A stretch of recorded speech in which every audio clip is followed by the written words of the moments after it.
Good morning, all. And let me first and foremost say welcome. Welcome to my country. Welcome to the sister nation of all of you. Welcome at a time when our conversations matter more to our people than perhaps at any other stage in our post-independence development. And I start so because what is required is a family conversation. And a family conversation of Caribbean people who, after a life in tourism, the Bible says 70, and in almost every instance, Caribbean tourism is on or about that period of time in terms of its modern incarnation. And I say modern incarnation because the history books would tell us that there were aspects of travel that we just were not tracking because our historical records don't have it. And I'll come back to that point about records again. This South Coast used to be the home of much travel from Brazil in the early part of the 20th century, before airplanes were common to all. And why? Because we traveled by schooners, and therefore geographical location brought, for the most part, those who would visit us. That did not mean that we didn't get people from the United Kingdom and far, but we know they came for different reasons, for different purposes at that point in time. Suffice it to say, therefore, that what is required is a conversation. And I've come here to ask a simple question of us. I don't say you, I say us. Because we have all a vested and shared interest in this region, in our development, in our civilization. And what is that? Are we prepared to be shapers or takers? Will we be shapers or takers? And what do I mean by that? For the most part, this modern incarnation of tourism has been driven by foreign capital, has been driven by foreign airlift, has been driven by foreign markets, has been driven by things that are exogenous effectively to our development. And we can decide, well, that is important and certainly represents a foundation upon which we all stand today. Is it sufficient to carry us forward?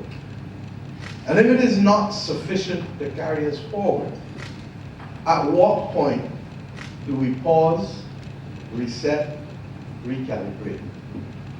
I believe that COVID offered us the opportunity so to be able to do it. I believe that a region that has a significant amount of savings that remains underutilized has not yet found their way to appropriately enfranchise its citizens to participate in the very sector that has been responsible for the greatest improvement in quality of life in not only this Caribbean region, but across most small island developing states globally.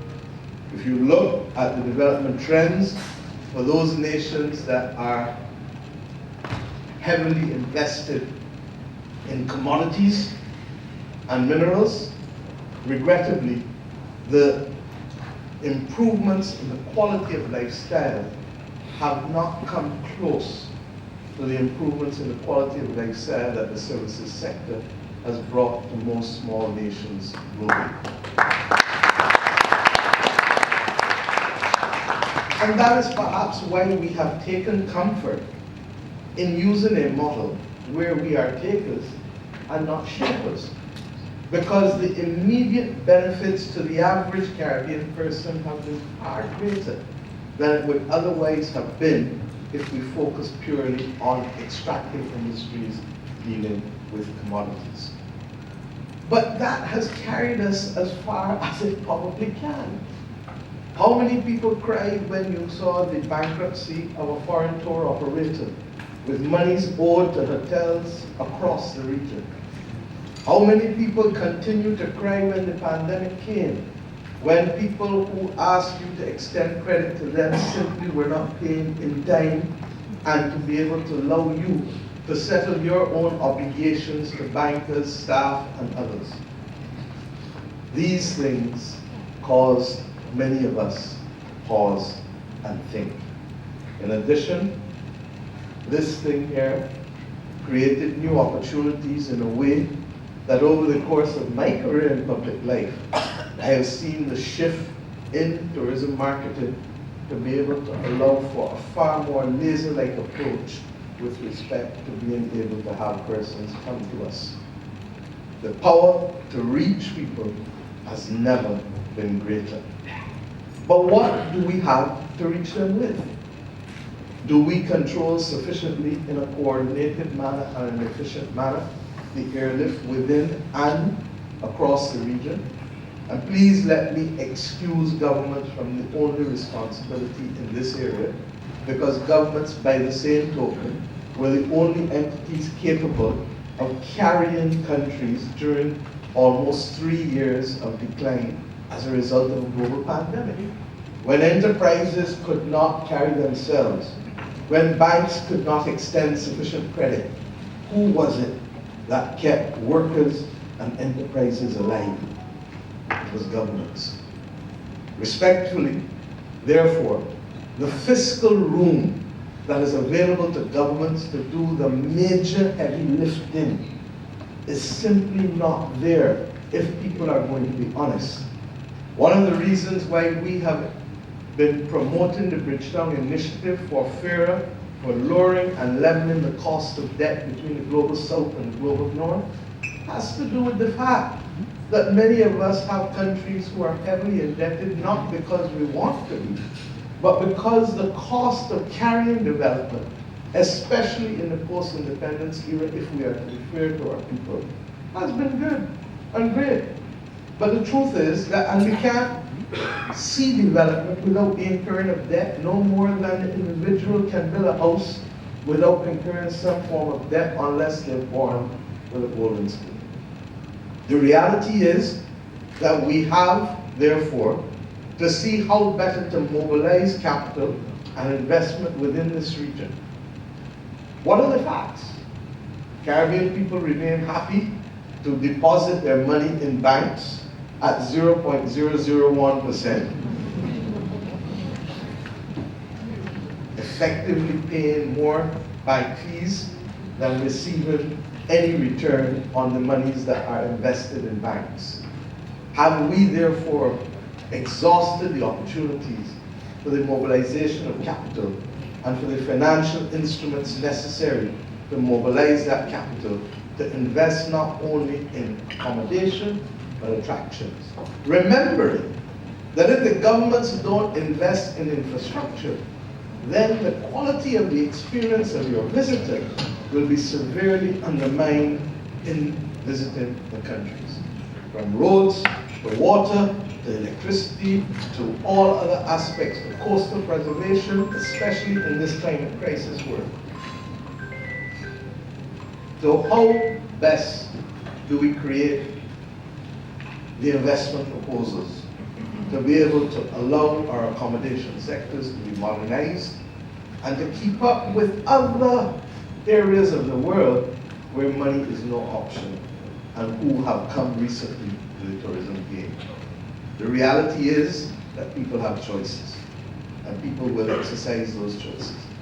And even though we may have a more mature destination than most and ought to be at the top of the game compared to most, what we don't have is the flow of capital on tap to be able to refresh and to ensure that our product is modernized as quickly and as lavishly as others, like, for example, the Gulf states. Secondly, we need to ensure how we can mobilize cooperation and capital to ensure that CAL, Caribbean Airways Limited, Cayman Airways, Bahamas Air, intra-Caribbean, Air Antilles, all of these multiple airlines, what is the level of cooperation that is taking place? We have spoken about cooperation and partnership for tons of decades. And we've had the luxury of not necessarily having to have success. because we had enough. We had sufficient. We had sufficient to move people out of poverty. We had sufficient to be able to fill our rooms reasonably well. But we didn't have sufficient to be able to be resilient and to be able to move through the choppiest waters. I ask us today, how many people are prepared to risk and to share? And that fundamentally, we have discovered that the only way we could get through the pandemic was how? Together. It wasn't the public sector, it wasn't the private sector, it wasn't the households, but it was all combined that allowed us to be able to do it. If ever there was a time for cooperation and partnership across countries, across sectors, across almost every modality of how we function, it is now. And this is not for the sake of speech, because I don't need to say it. But if we don't do it, there's an old saying in Barbados, hard ears you won't hear, one way you're going to feel. And it simply tells us that if we continue to fail to do the difficult things to keep us resilient, then we will reap what we sow. So that I ask those in this room who are prepared to be shapers and who are prepared to be takers. But it isn't only there. I spoke just now about the demise of a foreign tour operator and what it meant. I have stories from my own hoteliers about them having to give up 25% of a room rate, and in some instances before the person even arrives on island. How many of us can believe that in the world in which we live today, and with the opportunities available to us to reach people in a laser-like fashion, and with the capacity that this organization and the CEO has given us for more than 6 decades, that we should continue simply to be takers of what other people put on the table? None of the markets from which our tourists come are closed markets. None of them preclude you. In fact, far from precluding you, you may find that things of which we are accused are more readily available in Delaware than you will find in the Caribbean. For those who don't understand what I mean, that is to be able to set up a shell company overnight. What stops us?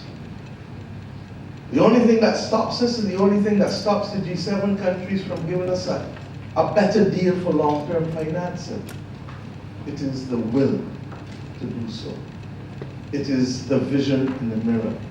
It is the language of Marcus Messiah Garvey, popularized by Bob, to emancipate yourselves from the mental slavery that sees you being a taker and not a shaper. Nothing should stop you from leaving this country.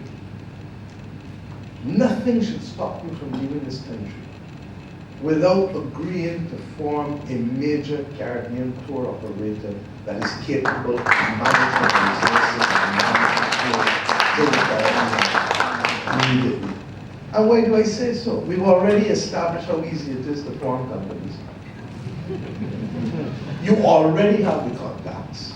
We've already established that technology allows you to have the demographic profiles and the capacity to reach people. And with the awesome but frightening power of artificial intelligence. And I say that because without regulation, it will be frightening and perhaps disastrous to humankind. But with the right tools, like anything else, a scissors is a tool to be able to cut cloth, but a scissors is also an instrument that can cause death. So that the notion of tools and humankind are as old as civilization.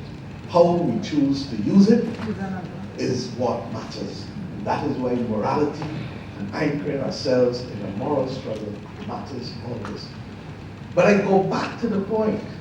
If the owners of capital in this region, in the most important sector in this region, in the sector that has literally allowed us to lift people out of poverty, leave this country, having come together without settling a compact as to how you can, one, not take away business from existing people. Because when you open a restaurant next to a restaurant, nobody talks about taking away business from people. When other cruise lines open up, nobody says that Carnival or Royal can't get business. So why is there the belief that if we as a Caribbean region, the most mature tourism region and the most heavily dependent tourism region in the world, seek to do what China is doing for itself, especially in national strategic security? What the US is doing with the CHIPS Act, what other countries are doing in Europe to protect their energy security. If this is vital to our lifeblood, how do we allow others to control whether the tap is turned on or off with respect to the flow of people?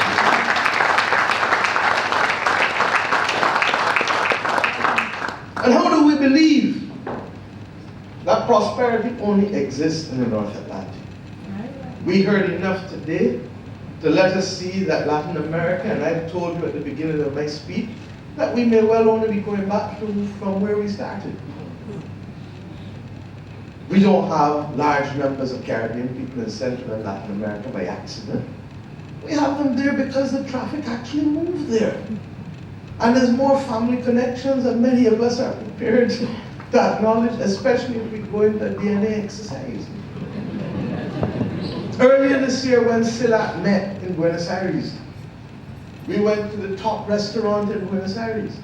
And the truth is that I shudder to say that its price was probably cheaper than at any restaurant of equivalent value in any Caribbean territory. How far was it? If we were to fly direct, it would be 7 hours. Same as going to London. But yet we look north, we don't look south. We want to go to Miami, 3.5 hours. New York, 4.5 hours from here. But we don't go to Dakar, 4.5 hours. Because there's no airlift. We want others to come to the Caribbean for home porting and cruising. But they can't get the transit visas to go through the US and the UK. But yet we continue to depend on them rather than shaping our own destiny. Rather than having air services agreements that will allow the middle passage of the 21st century to be shaped by us, rather than the middle passage to be a scurrilous, awful record of what others did to us. Each country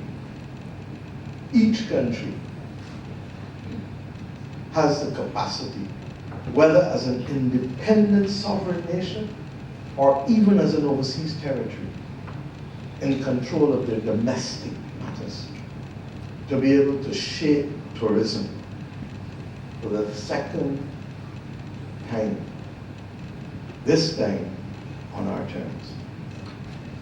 But there are some things that we need to remember. We didn't get here by ourselves. And there's no example in which capital can thrive without labor. There is a global shortage of labor in the hospitality sector, not just us.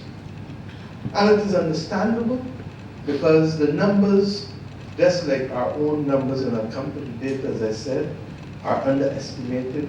It is our view that the numbers of persons who died from COVID globally are significantly underestimated because most countries just simply did not have the systems to collect the data, and participants in the system were not necessarily diligent in the delivery of data.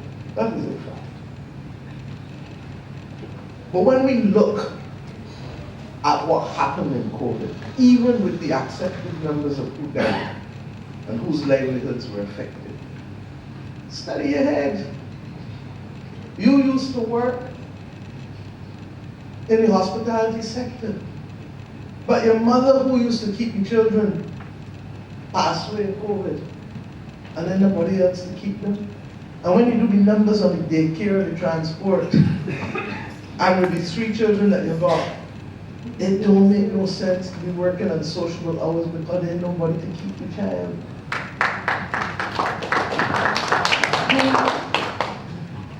Everything else, if you felt that you weren't being valued, or you were to risk yourself in something again,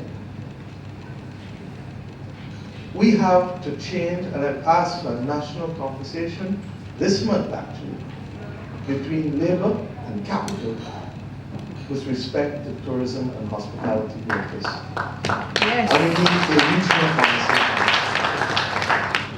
Because in my own government, when we came to office, it's no secret, we inherited a government that was the third most heavily indebted government, debt to GDP per capita in the world, exceeded only by Japan and Greece. Mercifully, we have been able to bring it down from 177%. We went down to 118%, and in COVID back up to 150% because our GDP, like all other tourism, travel dependent GDPs, all declined by double-digit measures, potentially carrying us back 2 decades, each and every one of us, in terms of quality of life. Mercifully, as easy as it went, and that is the beauty of tourism, as easy as it went, it can come. For some of us, and for some of us, you have to know, I'm back according to the wicked. I could never be so crazy in Barbados as to open back up this country earlier, because Bajans have been those people who have produced more public health specialists in the Caribbean region than any other country. Many of them lived in Jamaica, but they came from here. So Kenneth Standard, so Kenneth Stewart, so George Allen, I can call up all the names. So that this country, because of the density of population in the coastal areas, and because of what cholera and other diseases have done in its history, have ingrained in us that keen sense of commitment to public health. So the things that other countries could get away with, we couldn't get away with in Barbados. And the public let us know that very, very early in 2021, when having been open for 4 months in 2020, we had to shut back down the country on All Year's Day to the chagrin of all of the people in this room who are rebellious. But the point I'm making is that you therefore have to back according to the wicked. But even with that, tourism is the first to go, but the first to come back.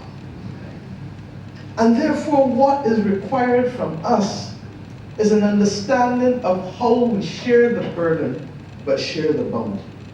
I'm not asking you to do anything that my government has not done and does not continue to do. Caribbean people, especially those who constitute the laboring class, are not prepared to have the worst emotional experiences of its history continue to walk with us in this 21st century.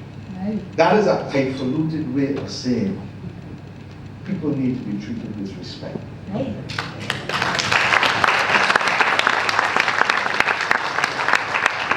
The notion of short-term contracts or long-term probation is no more acceptable to a worker in the hospitality industry as is merciless interest rates to the owners of capital.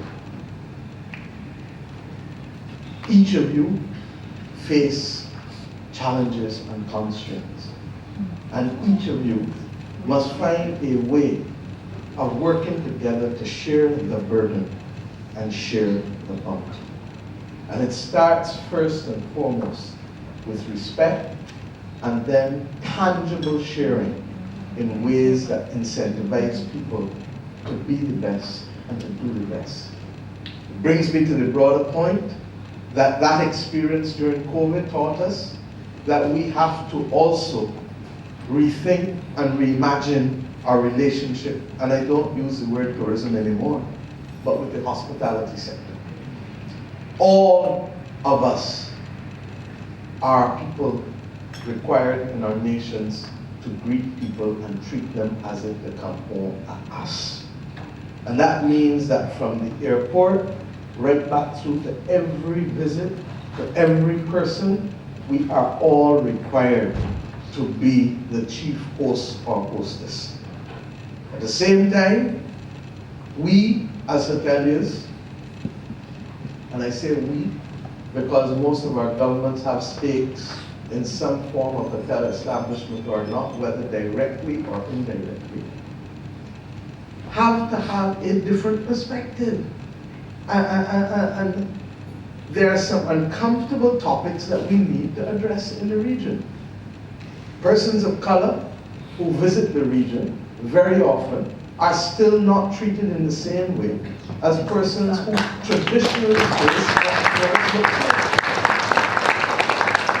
whether we like it or not, it comes from the fact that we don't recognize and accept that the first tourist is in fact our neighbor. I tell people here in Barbados all the time that the first tourist is a Bajan. And why? Because the others who are coming want to have an authentic experience of what Bajans do. So that if we are not catering first and foremost to the promotion and the nurturing of what we do as a country, as a nation, then others are not going to be enthused and excited in the real authentic experience because it just isn't there.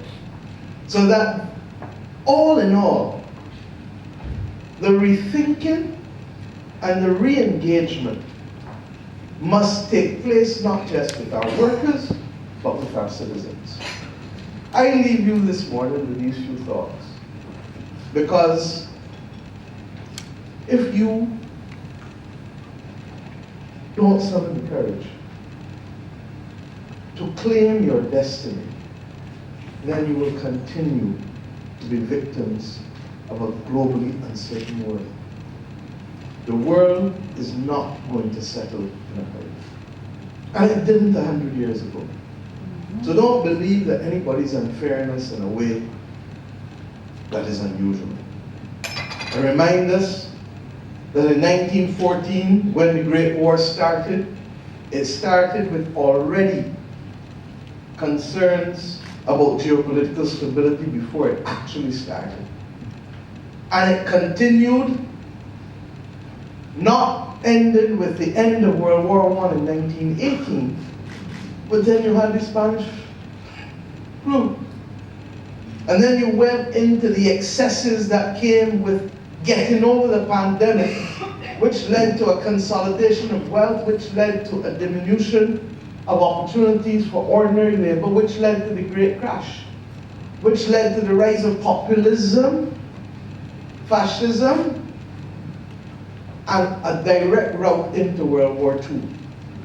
It took the world 3 decades. It became known as really the second 30-year war of Europe, repeating what had happened in the 17th century. If we doubt that the world is an uncertain state, we don't only have to look at the geopolitical uncertainty, but let us look at the climate crisis and the biodiversity challenges that are leading also to the possibilities of increased pandemics. I'm not here as a voice to cast gloom and doom, but I am here to ask us to be realistic about the environment within which we are living, and to recognize that the tools that we used in the post-independent era in the Caribbean cannot be the tools that we use now, when one period was relatively peaceful, stable, and predictable, and the other period in which we live now is anything but. Cooperation and partnership is needed, if only because most of us have a high percentage of being hit by a climatic event of a hurricane or flood nature. But equally, we are suffering from groundwater crises. And therefore, the sharing and rationing of water in the absence of access, and how tax concessions and incentives are deployed in this region. The luxury of being able to do things as you like, when you like, how you like, without reference to your partners, and without reference to others in the nation state, is no longer possible. And we sent a clear warning of that when we established the BEST program in Barbados, which was not necessarily taken by all, but which helped quite a few be able to get through that period with respect to heavy debt by having long-term capital being made available to those entities who wanted access to it as hotels or attractions. And what were the conditions? And they will continue to be the conditions. One, that training be critical to everything that we do. Two, that greening. You cannot have, as you all know better than I do, a hotel operate or an attraction operate on the basis of a 20th century mentality with respect to fossil fuel and exploitation of resources from water to electricity to everything in between. Three, that in today's world, if you're not using and functioning in a digital environment, you are literally being your own enemy with respect to productivity because the tools, as we said, are available to you.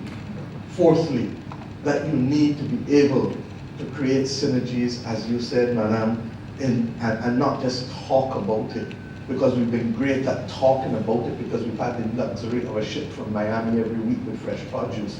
But the day that that ship is compromised because there has been a hurricane on the west coast of the Florida and the east coast of Florida all within a month.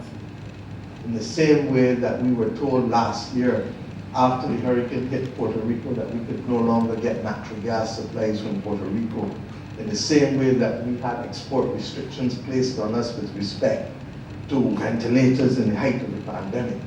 You better believe that if this region does not get on top of its food security and on top of its basic supplies, we are going to pay an awful price when we least expect to have to do it. Not because we ourselves were hit, but because of an excessive dependence on others who are as equally vulnerable and who have other priorities besides us. So that synergies with agriculture, with manufacturing, and of course with our artistic community, both performing and fine arts, become absolutely critical. We understood that simply taking the raw GDP, 13% of GDP is driven by tourism, is a nonsense. Because in truth and in fact, in most small states, and I'm talking about the smaller territories in the region like my own and the Eastern Caribbean, the reality is, and possibly Bahamas, that there is a far greater reliance on tourism, direct and indirect, than we give credit for. And we understood that because when the time came to shut the borders down, the farmers had nobody to sell the product to. The manufacturers and the craft people were all suffering. And what we forget to examine is that with the exception of Haiti, almost every one of our territories in this Caribbean region is underpopulated and does not have a market sufficiently large to be able to sustain profitable and competitive productive sectors without the synergies that are required. Now we can choose to ignore it for another generation, and this time the consequences will be worse. Or we can choose to recognize that it may mean that the world is recognizing that the pursuit of the most efficient and profitable value chain cannot guide the world today, and that people are looking for resilient and secure supply chains, recognizing that that may mean that their profits may drop marginally, but what it means is that they're there for the long haul with respect to the supply of product. And that is the key. So, do we only have supply chains out of Miami? That may be the cheapest, but not the most resilient. And how do we work with each other to build capacity to ensure that even as we discuss these matters, that we recognize that that partnership will insulate us from the great risk. What is the one country in the region that's hit by a hurricane every year? Anybody? Anybody? One country. United States of America. Every year. Every year. But its fundamental difference is scale. Because it isn't decimated in a way that we are when we are hit. But what was clear to me when the head of NOAA visited us 3 weeks ago, Dr. Spinrad, was that instead of them having $1 billion event every 3 to 4 months, as was the case, the United States of America is now having $1 billion loss event every 20 days. That is the climate crisis, not climate change, the climate crisis. And when Wyoming can come within 30 degrees of the temperature on Mars, and when real hot is no longer defined by Third World's 96 degrees classic song, but Europe in 2022 at 108 degrees, then we begin to understand what God we are serving. And if we do not want to be victims, if we want to be shapers instead of takers, then the resilience must start. This country, my own, has spent tens of millions, probably hundreds of millions by now over the last 40 years on coastal defense. And the reality is that we have far more still to spend, not because we did anything to put ourselves in this position, but because we are a victim of an industrial revolution that has worn the earth beyond what is safe and sustainable. And I say these things because when you then begin to parcel out where the heavy load is and who must carry what, I am saying to you all today that you have a responsibility to do business differently, to take control, and to find the allies among our population whose savings go, regrettably, in a downward trajectory because of the absence of appropriate instruments and appropriate education to make this a journey that allows us to share the burden and share the bounty. I hope that my comments this morning will also cause you to recognize that the conditionalities that we speak about for both access to capital and access to concessions are not because governments want to direct you. But if we don't start to shape the mission, if you don't give people a course, if you don't tell people what is the roadmap, then everybody's going to go in their own direction. And that is why those who don't understand how we are settling the mission economy to guide this country for the next 7 years, recognizing that if we don't do the things to make us safe and clean and beautiful from a blue and green perspective, it's going to affect you in tourism. If we don't control crime in this region, it is going to affect you in tourism. If we're not safe and healthy, you can't get a return. And that battle cannot be fought by governments alone.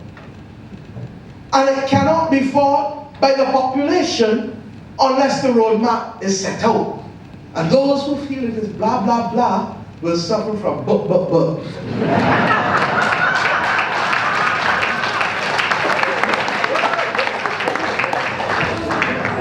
We have to get serious. And it is only in setting that common strategic mission that we are going to not only get out of this moment, but ready ourselves for more likely 2 to 3 decades of instability globally. On a smaller note, you heard me talk about data each time. One of the conditions for the same tax concession and for financial things shouldn't only be data for the banks. We need data to plan. You talked about element tourism demand studies. We need data to plan. Renee will tell you your compliance rate among your hotels for the provision of data to you and to the central bank is woefully inadequate. But there will be ways, and first and foremost, like all governments, we're going to talk, we're going to beg, but eventually we're going to govern. And let's be very clear about that. Because we're not doing it because we want to be harsh. But you can't ask governments to help you be strategic and don't give us the data. And for those who feel that they're hiding it, well, remember that the world is now a very globally interconnected place. And you can hide and buy land, but you can't hide and work it. So my friends, don't let this just be a speech this morning.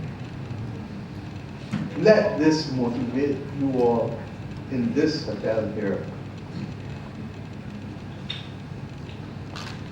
Ironically, a hotel that has seen the best of Caribbean capital and ingenuity create a global brand. Let the location and the speech be sufficient inspiration or motivation to action. I don't want to hear if the speech good or bad. I want to hear that the hoteliers of the region have determined that they will not simply, in a post-independence era, be a taker of circumstances shaped by others to profit others, but that we shall be shapers of our destiny, or as the national anthem of Barbados said, firm craftsmen of our fate. I wish you a pleasant experience in Barbados.